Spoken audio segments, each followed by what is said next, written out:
सुनते हैं आज की रात्रि कहानी। कहानी का शीर्षक है ईमानदारी का फल। 7 वर्षीय बेटी दूसरी कक्षा में प्रवेश पा गई। क्लास में हमेशा से अव्वल आती रही है।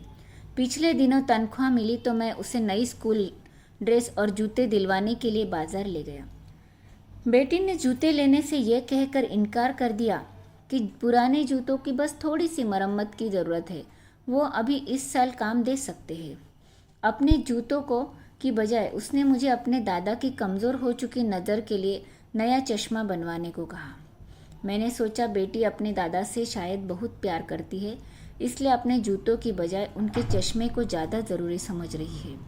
खैर, मैंने कुछ कहना ज़रूरी नहीं समझा और उसे लेकर ड्रेस की दुकान पर पहुंचा। दुकानदार ने बेटी के साइज़ की सफ़ेद शर्ट निकाली। डालकर देखने पर एक शर्ट एकदम फिट थी। फिर भी बेटी ने थोड़ी लंबी शर्ट दिखाने को कहा।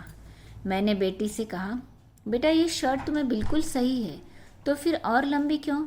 बेटी ने कहा, पिताजी मुझे शर्ट स्कर्ट के अंदर ही डालनी होती है, इसलिए थोड़ी लंबी भी हो गई तो कोई फ़र्क नहीं पड़ेगा, लेकिन यही शर्ट मुझे अगली क्लास में भी काम आ जाएगी।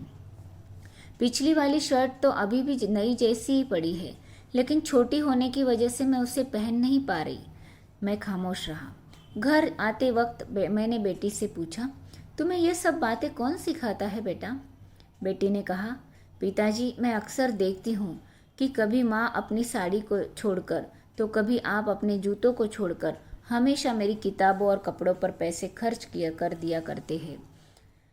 गली मोहल्ले में सब लोग कहते हैं कि आप बहुत ईमानदार आदमी हैं, और हमारे साथ वाले राजू के पापा को सब लोग चोर, कुत्ता, बेईमान, रिश्वतखोर और न जाने क्या क्या कहते हैं, जबकि आप दोनों एक ही ऑफिस में काम करते हैं। जब सब लोग आपकी तारीफ करते हैं तो मुझे बड़ा अच्छा लगता है।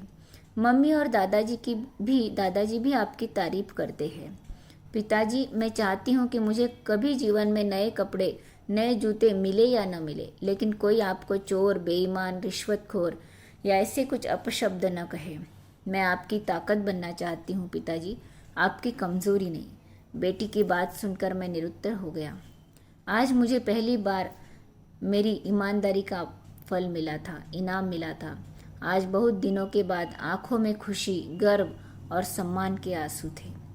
अच्छा, ओम शांति।